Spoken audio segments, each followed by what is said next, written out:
Welcome to today's interview.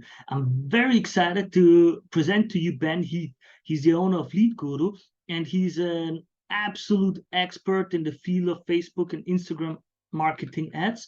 He's got his own Facebook group with over 170,000 members. His YouTube channel is subscribed by over 100,000 people. He's very well known, and he's helped a lot of people over the years with his educational videos. I'm very, very happy that he accepted my invitation to this interview. I'm already curious to hear a bit about his personal background, how he got into this field, how it all started, but also about his professional opinion on a few questions and a few tasks that I've got, because, well, you don't always get the chance to talk with an international expert, right? So let's jump in, and I hope you like it too. I would like to ask the very first question, because I stumbled upon your little tweet, and I'm very curious, how did you get the idea to start that business? To start a digital marketing agency? Yeah, because you're tremendously successful. Your channel has over 100,000 subscribers. It's like Facebook, the official page, the official channel does only have 1 million. So it's like you help hundreds of thousands of people worldwide with Facebook ads, and how it's done with the setup and everything. How did it all start? Yeah, so it was not by design. I didn't plan to do that from the beginning. I think quite a lot of people that get involved in digital marketing agencies. So sort of set the context a little bit. I started my business. I started a business when I was about 18. So I'm 30 now. 12 years ago, started my first business, just trying to sell bits and bobs online, like you do, like e-commerce type things. Drop shipping wasn't a thing then, but little bits and bobs, right? So I'm doing this at 18. I'm doing this whilst I'm at university. I'm trying to get a business going. Nothing's working. Nothing's succeeding. I sort of got a few products and thought they'll just sell. And of course they didn't, right? Because that's not how it works. They don't just sell. So I realized if I was actually going to be able to sell these products that I had gotten my hands on, I needed to learn how to advertise them online. Okay. So the first thing I did was I took an online course in Google Ads, or Google AdWords as it was then, went through that. This would have been, 2011, maybe, something like that. And learned a little bit and experimented with a little bit. Didn't have much success, but sort of started the learning process around these things. So sort of did that whilst I was at university. For sort of other reasons, I ended up dropping out of university. And then I was living back with my parents, and I was still sort of messing around with side businesses, trying to get it to work. And my mum had an interior design business, and she was really struggling to get new clients. The business wasn't doing that well. And I was sort of learning how to do digital marketing things to try and sell my own products, none of it really working. And she said, well, can you help me out? Can you run campaigns for me? So I was like, sure. So I ran campaigns for her business, I said interior design company, and they worked really well. Those campaigns worked really well. And I thought, okay, well, that's interesting, but I don't care too much because I want this to work for my businesses. So this is great that it's helped my mum out, but sure, whatever. Were those Facebook or Google campaigns? These are Google campaigns initially. Okay. Yeah, okay. Google campaigns initially. Okay. And then I carried on sort of doing that whilst trying to work on my own stuff for maybe another sort of 6 months. And then my mum said, like, look, you're sort of living here. You're not really making any money. Why don't you come work with me for a little bit? I think my mum's business, as I said, it still wasn't doing great, so couldn't afford to basically pay me anything. But then I sort of got a more involved role with my mum's business. So I was running Google ads. And that's when I started thinking, well, are there other sort of ads we could run? Because it's a local business on Google, not much search traffic. You sort of max that out fairly quickly, right? So we then started running Facebook ads as like, well, let's see what else we could expand into. So this is 2013 at this point, let's say something like that, like really early days with Facebook. And traffic was incredibly cheap, and it was so easy to get good results, right? So, so ran those campaigns, and they did really well as well. So I worked with my mum's business for a few years, but after doing it for say 6 months, and I took on other roles within the company. It was like 4 people business, really small. So you mucked in and you did all sorts, right? Mm-hmm. But I realized that I had now this skill. I knew how to get a local business leads through both Google ads and Facebook ads. Yeah. And I thought I could probably start offering this as a service to other businesses. as I said, my mum's interior design company, I think was paying me like £18,000 a year, like really not a lot at all. Yeah. So that was definitely not going to be like my long-term future. Yeah, so I was like, okay, well, maybe I can start offering services. And I did all sorts of things, you know, to try and get clients on the side. I joined like networking groups and tried a bunch of stuff to work out myself. So I did, and I probably did that for a good 18 months whilst I'm working full-time on my mum's business. And then all my extra time is on trying to find clients to sell Google ads and Facebook ad services too. And then that turned into full time around about 7 years ago now. When I had enough clients to be able to pay the bills if I went and did that. By then I'd moved out my parents' house. I was living with my girlfriend, now wife, in London, so needed to be able to do that. And so started Facebook ads agency. Well, it was Google and Facebook initially. Got that fully sort of launched about 7 years ago, and it's done well since. It's very interesting. Already a few points where I would like to hook in and ask additional questions, like, for example, the first customers. As you know, the saying goes, the first customer is the hardest to get, the second hardest is the second customer. How did you approach your very first customers, for those people? Because just so you know, many people that watch my stuff are like at the startup phase, they're beginners. Usually not many of them are agency owners themselves, but more startups that want to learn, okay, at the beginning, as you said, I have to do everything on my own, or most stuff, and the team is very small. So they try to learn what is important. Should I do this, X or Y or Z? And it's like, how do I get my first customers? Should I do a Google campaign? Should I do Facebook? Should I go to physical events like networking, shaking hands, sharing cards? It's like, how did you do it for the first few people? And if I may ask, little sets. Back then, it was new, much new than it is nowadays. So how did you convince the people that it would be worth it to do it? Was it like, did the customers already know it? Were they greedy for it? Or was it like a lot of teaching, a lot of getting the minds ready to accept that this could be something that could help them in business? Yeah, that's interesting. So how did I go about doing it? And this is probably what I'd recommend to a lot of people when they're getting started, is I tried everything, because I think any strategy that could be used, for example, in that business to acquire clients can work. But you have to find what sort of naturally fits you and that you enjoy doing. So like, I tried going to networking events, but I hate that. I find that just boring and brutal, and you talk to people and most people you speak to don't have any money, so they can't work with you anyway. And, you know, it can be a waste of time, but other things suited me quite well. Right. So, the first few clients I got there was no one way where I sort of got a client that way. So I remember the very first client I got, obviously other than my mum's interior design company, was a hairdressers nearby, where I didn't know them, but like they were close by, so I could sort of I knew of the business, and I went in one day and sort of had a bit of a chat, and we got like it was one of those where I think I maybe charged £150 a month to run a campaign for them, like next to nothing, right? It was just, you could almost see they were like, okay, sure, you can go ahead and you can run the campaigns and give it a go. I think it was £150 a month on me, £150 a month on the ads. Didn't cost them much. They were like, let's give it a go. Yeah. So I just sort of I did everything. I remember offering, I ran ads myself. I think that's an underutilized way in the agency space of getting clients.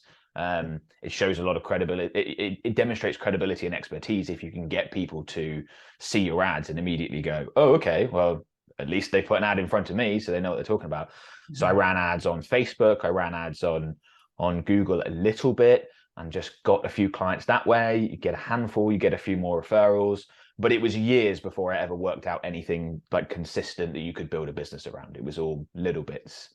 Here and there. There was a second part to your question. What was the second part again? I've forgotten. How ready were the customers for it? Because that's interesting. So on the Google ad side of things, you know, this is 2013.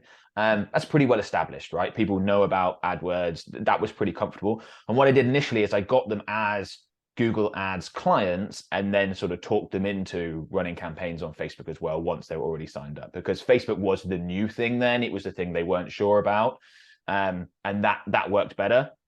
Now, for many, many years, my agency was just Facebook ads. So I did make that transition away from Google. And recently we've started offering Google ad services as well. But for, 5-6 years, it was just Facebook ads. So Facebook ads is sort of where it went.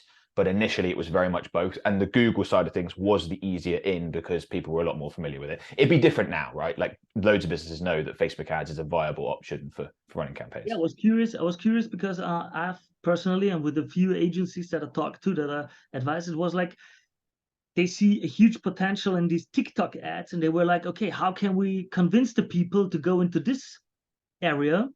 Yeah. And it's like too many, they think, no, we don't know if that's good for our company or not. Should we not? And I think it's like the same thing over and over and over again. It was with Google ads at first. People, I don't know if I should go into it. Then it was Facebook ads. I don't know if I should go. Now it's TikTok, and it will be the same. In 5 or 8 years, there will be another platform added that will be having a huge upside to those who are willing to go in first, because the first ones have it the cheapest.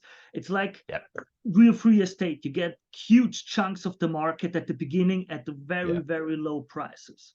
So I'm always curious to hear how people are convinced others to be the first ones in these new fields. And your solution, honestly, was very, very smart idea to go with something they know, and then to subtly suggest something. Hey, we could also try XYZ. That's a bit new. You will see. We can test if it works. And you've got your surefire method in place already that we do for you. So you're confident that we can offer it.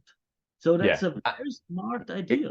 Exactly. And agencies can still do this now, right? So I know of agencies that will get a client in on, say, Instagram ads, and they will try and upsell them TikTok ads as the classic example, if an agency is not sure. And also, I think a lot of that sort of selling and convincing just comes down to conviction of the person doing the selling. So if you're in the situation where you're saying, look, I know this can work for you, why don't we just put a tiny little bit of budget there, give it a test, I'll do the work, I won't charge you for the first month, I know this can really work for your business.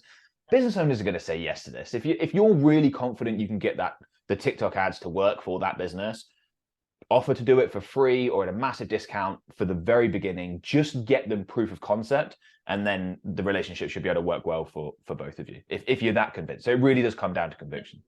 Absolutely true. Under one little caveat, and I think that's important because you've said it on your channel and your videos too, something because I think your stuff is great. Gonna be honest, gonna be straight out. It's great. It's a lot of stuff. I will also link it all in the videos below and the description below, so that people can learn from you, because you give proper advice for people who want to get into that space as an agency themselves too. I think that's very great from you, like your tweets, your LinkedIn posts, everything is awesome.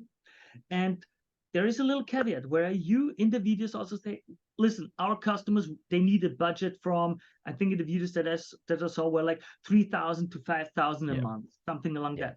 And if your customer doesn't have enough money, don't waste time convincing them. Don't waste time. It won't work. As you say, if the company can't afford 100 or 200 for a little test in advertising, then it's lost energy to try to convince them. Have you had any such experiences like, man, listen, with that little amount of money, I can help you?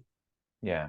And that doesn't mean that no one can help them, right? Yeah. So it's just where my business is at. We've got overheads. We've got, there's about 36 people working in my company. We're not in a situation where, like, if I was open to working with businesses that have a $250 a month budget, for example, we could get thousands of clients in the next couple of weeks, but the maths just doesn't work. But if someone's just getting started by themselves and they're trying to build an agency and they want experience and they want to create case studies, like, you can do the $250 a month thing for those first handful of ones and grow like that. So it doesn't mean no one can help them. It's just the fit. So so that's why we have the 3K per month minimum budget requirement for that reason. That's why I think your hairdresser story is so great, because you also started with like a little amount. Let me show what I can. Let me get a few testimonials, a bit experience, a bit like showcases where I can prove that it works, and then let's scale it up. I think that's a very, very great thing. And because of that, I want to step to the next question about your marketing. Your YouTube channel, it's been created in 2016. was it planned to acquire new leads, or was it what was the thought process behind it, and how did it play out? How much would you say your initial idea worked out, and how much did you adapt the initial idea? Yeah, so again, that was something that was quite accidental. It wasn't planned. I was creating videos Yeah. for Facebook ads, and I was creating videos that I was going to use as Facebook ads myself around Facebook advertising topics, kind of similar to my current content, but obviously, you know, for then, and you know, terrible production value and all that sort of stuff, right? So I was just creating these videos for Facebook ads, trying to get new clients, and I was running them as Facebook ads, and they kind of worked a little bit when running them as Facebook ads. And I just sort of put a few of them up on YouTube because I was like, why not, right? I've already made these things. I'm running them as Facebook ads, try and get clients. Why don't I just stick them on YouTube? And it didn't really do anything for a few months. And then I sort of went back through and had a look at some of the views. I may have not even included links to say how they could get in touch or become a lead or anything like that. And I think some of the videos had picked up like a little bit of traction within YouTube. That can happen. And then I popped some links in for people to be able to get in touch and actually become lead and be interested in our services. And then once I did that, I noticed consistently we got a few leads coming through, not massive volumes at all, but something where I was like, I think there's something here. You know, that I'm not doing much work. I'm putting these videos up. Leads are coming through. Also, what I found was that the leads that did come through, they were much more likely to go on to convert because they'd watched my content. They had the trust that I had the expertise to deliver on the service. So they would come through, they'd convert at higher rates. And I thought, there's something here. And then sort of dabbled for 2 years, not realizing what was the potential in my YouTube channel. Really? Really? Wow. Yeah. Wow. Yeah. So you can't, if you go to my YouTube channel now, you won't see any videos published before 2018 because I've taken them all down because they just look awful. They're like no lighting or anything like that, right? So 2 years I was just putting little bits up here and there, not really realizing. And then it was sort of 2018 when I sort of committed to it properly, and you know, sort of August 2018, that sort of time. And I started uploading consistently. And like anything organic digital marketing related, like it takes a long time to build that audience. So right now I've got 144,000 subscribers on YouTube, but 3 years ago I'd have had 5,000. 3 years ago being, well, what we last day in November right now, 2022. So 3 years ago would have been November, December 2019. I'd have only had, let's say, 5,000 subscribers. So even once I started taking it seriously, it was like really quite slow going at the beginning. But my view to say lead ratio from that was really good. And then with everything that happened in 2020, people spending more time at home and consuming content and starting side hustles and small businesses, and wanting to know how to run Facebook and Instagram ads, that's when my channel started to gain a lot more traction. It was already doing well for our business before, and that's one of the things that allowed us to grow, but it really started gaining traction then.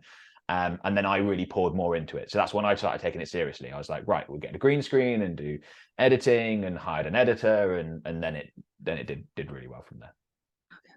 Wow. Really, to think it, I would have bet money on you going like, okay, I know this is a strategy, this is gonna work. Calculated beforehand and like, okay, we're gonna go that way and do it.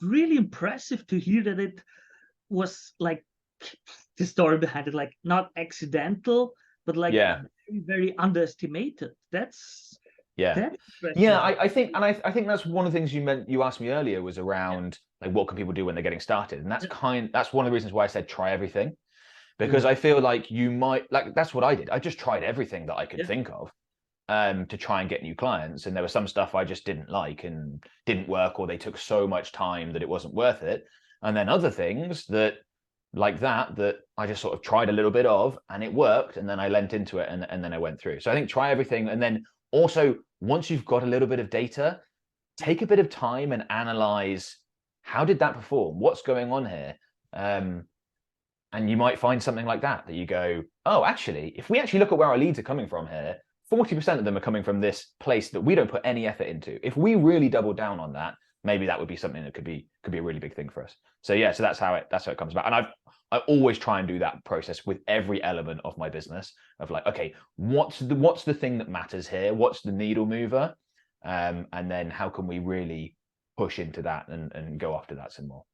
I think that's a very common thread with people who have successful businesses. That's like, in my mindset, it's like natural. And I talk to a lot of people, and it becomes more and more and more something that is like a common thing I hear from people that are successful. Is like, analyze your stuff regularly, and readjust your actions. Trial and error. Try stuff out, analyze what worked, what didn't work, and then readjust where you put your resources. It's like one of the most basic things that reiterated again and again and again and again and again and again and again leads to success. It's like almost impossible to not achieve a goal if you keep that method up. It's really interesting to hear this from your side. Yeah, it could not be more important, because I think one of the things that really helped me early on in my business journey was, I said, I was trying to get clients going to a lot of networking groups.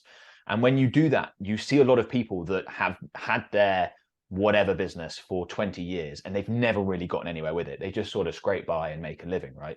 So it's a lot of examples of what not to do, looking at a lot of those people. And that can be really helpful. And I just saw so much busy work from those people. They were just doing things that they thought needed to be done and wanted to, made them feel good, made them feel like they were making progress, but didn't actually matter. And if they just stopped and took some time and went, okay, of these 20 things that I'm spending all my time on, I could probably get rid of 19, maybe 18, and just focus on the 2 that matter. And that's so important. I mean, I just have that sort of brain naturally, like it won't switch off. So if I'm driving in the car or in the shower, it's thinking about how to improve things. So that definitely helps. But even if you're not that way inclined, and I've got friends that have businesses that aren't, they will just schedule it, right? So you just go, okay, every Friday morning, I'm taking an hour with no screen, me and a notepad. I'm just thinking through the elements of what can I improve? Where's the good stuff coming from? What can we double down on, and all that? Yeah, absolutely. Really, really. As you said, you can also learn from negative examples. Like, look at them. What did they do? How are they wasting energy and time for stuff that does not move the needle? Because that's the important thing in business. How do you move the needle? Are you effective? That's awesome. Gotta push, because we don't have too much time, and a lot of people told I would be interviewing you were curious about your opinion about, I think most likely one of the biggest impacts in this field recently, iOS 14 update. Yeah. This and the newer news about the metaverse, Facebook, Instagram, everything going tanking a bit. It's like, how do you see the whole field develop in like the next 12 months, 18 months? Do you have anything where, so, well, I think it's good for advertising because it will be cheaper. People in a recession, there will be less companies that have marketing budget. Or do you think, no, it will be worse because there are less customers? Do you have any inclination to say, I assume it will be this way or that way? There's some good questions there, and of stuff I've thought about so much, right? So if we start with iOS 14, the narrative around Facebook and Instagram advertising massively changed with iOS 14. I was advertising on the platform in 2013, and from then until the first iOS 14 changes came in January 21, so almost 2 years ago. And before that, we had an inkling that there was going to be some issues. But really, up until then, it was all super positive. Results continued to get better.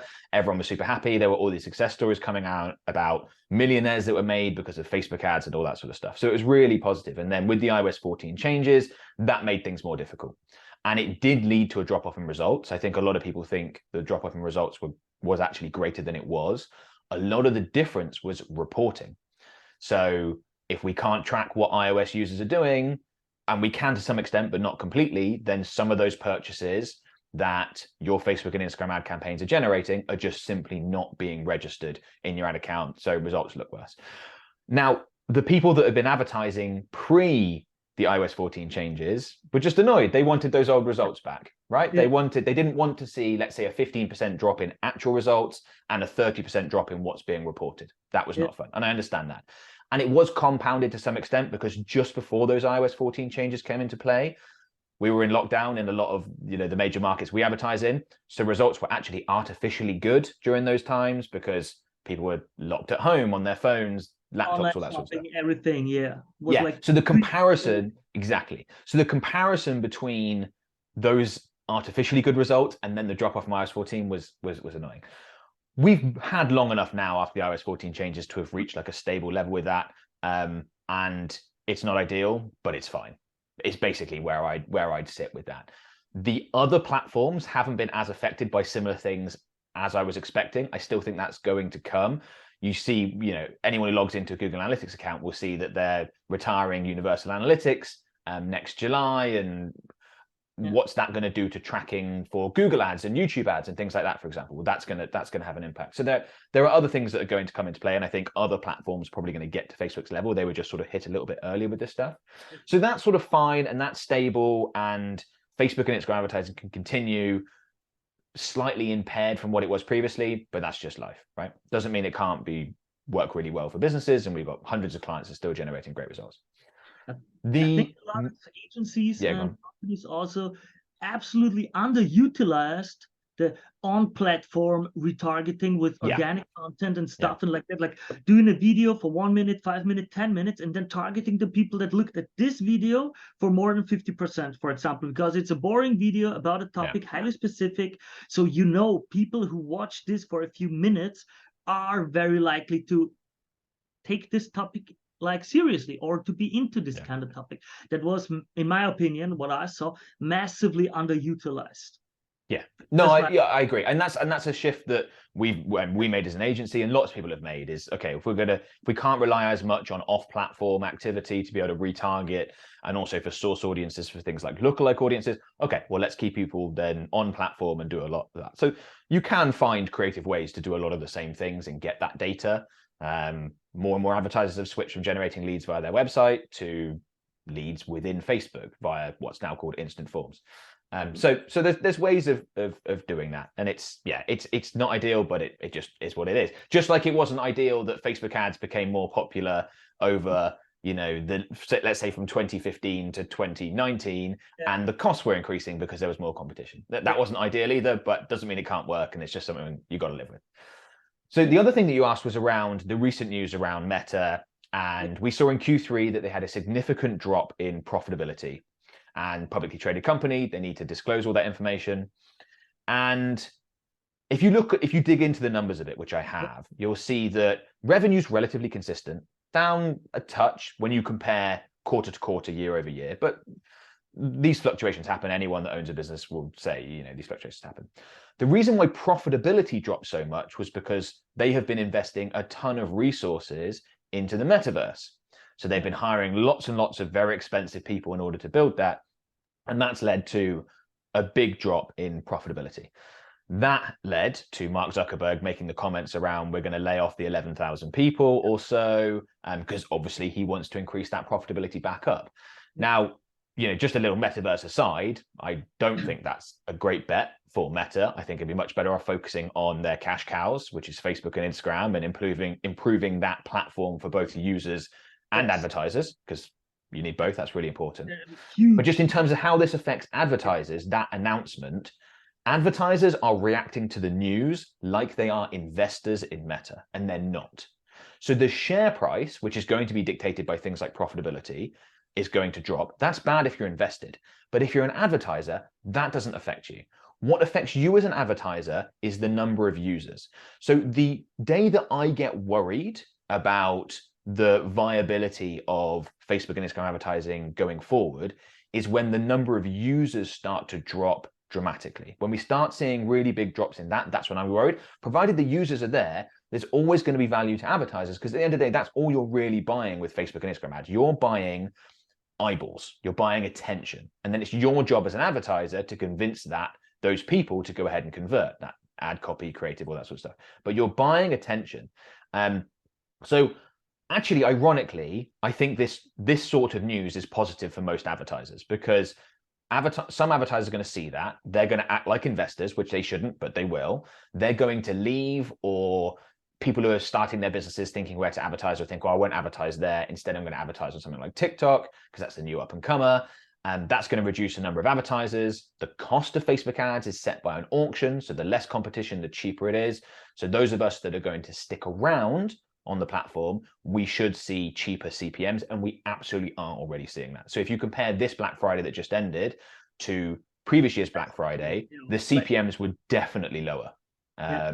We've seen numbers reported as high as, say, 50% lower on Facebook. The discrepancy rate between last year and this year on Instagram is smaller than that. It seems like actual ads on Facebook have had a bit more of a hit, but that could be good for advertisers. Is it good for agencies? Probably not, because you want there to be tons of businesses wanting to advertise on the platform, because that's more services. But then on the flip side of that, maybe you'll have higher retention with your clients because they're getting better results. So with agencies, it's maybe a little bit negative, but not too bad. For actual businesses, people running ads for their company, wanting to sell products and services, I think the bad news is a net positive. And there is a very, very, very important part that you are mentioning in a few of your videos that is, in my opinion, or just my humble opinion, I can always only speak out of the way I experience stuff, is undervalued in most other channels or advice. And that's why I got hooked on you, honestly, was you concentrated and were honest about the offer has to be good. The ad is the ad. You can have nice creative, you can all of that, good copy, you can have the best strategies, retargeting, the best funnel, complicated or easy, and so on. The offer and the product has to be generally good, because no matter what you do, if the offer is bad, then why should a customer buy it? And it was something so basic and honest that is so completely overlooked by a huge load of people. I don't know why. And so how I would like just to give you a bit of time frame here to like reiterate that, to tell the customer, and not the customers, my audience and people, like, how did you get to that point where you realized, hey man, the offer is important? And how do you try, or do you try at all, to give your customers and clients like feedback on, is that a good offer or not? Yeah, definitely. We work on that a lot because it's just so important. It doesn't matter how bad your ad campaign is. If you've got a fantastic offer, it will sell. Like the classic example would be if I'm giving away $20 notes for $10, that doesn't matter how bad your targeting is or your ad create. It could be the worst little image ever. It's going to work really well, right? Whereas the inverse, it just doesn't work. It doesn't matter how beautiful your ad creative is. If the offer, what people are getting at the end of the day, is not good, then it's just not going to work. And I think the reason why people have this attitude towards something like Facebook ads, and they just think, why aren't I getting customers, is they don't necessarily see it as advertising to real people. There's a disconnect where they almost look at it like a video game, and they think that it's, you know, computer units that are taking action. They're like, no, these are real people on the other end of it. So I've had lots of conversations with clients over the years where they'll say something like, oh, we didn't have very good results this weekend. And let's say they're in a country like the UK, right? And they're selling something that is summer related. Could be sunglasses or flip-flops. I mean, we've worked with like every business you can imagine at this point. And they'll have really bad results over a weekend, and it'll be, let's say, June. And you go, well, you know, it rained all Saturday and all Sunday, right? And they sort of look at you and go, that hadn't crossed their mind. And I think that's because they're not thinking of this as you're advertising to real people. So if someone's sat there inside on their phone and it's raining outside, they're going, I'm not buying any sunglasses or flip-flops. Whereas if it was really hot and they were too hot in their regular shoes, or they got their old flip-flops out and they'd fallen apart, they need a new pair, that makes a big difference. I think that there's that disconnect between the fact that you are advertising to real people and real world events affect them. And that comes into the offer, because if you start thinking, okay, I'm advertising to a real person, what would a real person go ahead and sign up for here? Because is what I'm offering great, or can they just go over to Amazon and find a better product for like $10 cheaper, which is often the case when ads don't succeed, is because they can just go over to Amazon and find something better. You have to offer something that a real person would say, that's a great deal. I gotta say, man, that's so powerful. That's so wow, because now that I think about it, after you said it, I think really many people and many customers and clients that I talk to absolutely work under that premise. Like, okay, I'm throwing it out into the digital space, and I pay something and I want to get X money return. And they also forget stuff like, you know, there's only a finite number of customers you have. It's like, for example, it was a private example with a band. It was like, guys, if you do marketing and you do ads and everything, it will work. You will get people to know about you, but you will burn your brand because you're just not good yet. You're not good. Yeah. And if it's a small market for a niche music scene, it's like if you make a million people listen to your music now and your music sucks, it will be hard to convince them in 6 months to come to your concert. Like that's also a thought that you need to think of to get your brand together, to get your product well. It's like, I didn't think of it as an offer, but more like there's nothing worse than having a bad product that many, many, many people know about. Yeah. Because once it's out that you're shit, then it's really hard to convince anyone to buy anymore. So sometimes it's better to concentrate on upgrading a product or service or something before you start all of that marketing. Or what I try is like, do the marketing and we want to get better, so we need customers to get feedback or something like that. And that's fine. You just got to do it on a small scale, right? You can't then just blow it up immediately. But you're dead right. And the same applies to agencies. It's like when the way I started, and I recommend a lot of people start, is you get that $250 a month client, because when you're getting started, you don't want a client that's like, here you go, our budget is 100 grand a month, off you go. That's terrifying. You might waste that. You might not know what you're doing. You need experience to deal with that sort of stuff. So you're starting small. It's a similar sort of process. Run some campaigns, get a bit of customer feedback, and then actually do the work to improve your offer. And there are easy ways to improve offers as well. Like, how are you going to beat your competition? One of the easiest ways for a lot of small businesses is just like smash customer service, like just be way better than the big company, because that's easy. They're terrible with their phone systems, things like that. Get it done in half the time. You know, there are simple, cost-effective ways to really improve an offer. Get it done in half the time is a great example. I remember for freelancers or agencies, often, or like the feedback I personally got and that I gave is like, don't let the customer client wait 2 or 3 days before he gets an email back from you. If you manage it to get an email back on the same day, you'll have an unbelievable upscale, because people want to feel like, hey, they're there for me. Even if the email is just, listen, we look into it, I'm gonna call you tomorrow. Just like that. That's enough to like already be way ahead of the others. Just definitely. Something like, for example, that I experienced. Would say we got wrapped up. Anything important you want to tell my audience anymore, or? No, not particularly. You know, if people are interested in finding out more about me and my business, it's my name, Ben Heath, on all the social channels. YouTube be the best place. And if you're interested in Facebook ads, Instagram ads, digital marketing, that's a good place to get info. So I just say, go check that out. Thank you very, very much. Of course, I will add a little like 5 minutes to present your page and everything. It was an honor and a pleasure to talk with you. It was great. I would send you all the extra materials once I've got it edited. And thank you very, very, very much. It was no problem. No, it was fun doing it. I'm doing a lot more of these sorts of things now. So I've decided, I haven't done for years. I've said no to everything, but now I've decided it's time. So yeah. Honor once more. Thank you very much. Bye-bye. Thanks a lot. Cheers, Feysulah. Thanks, mate.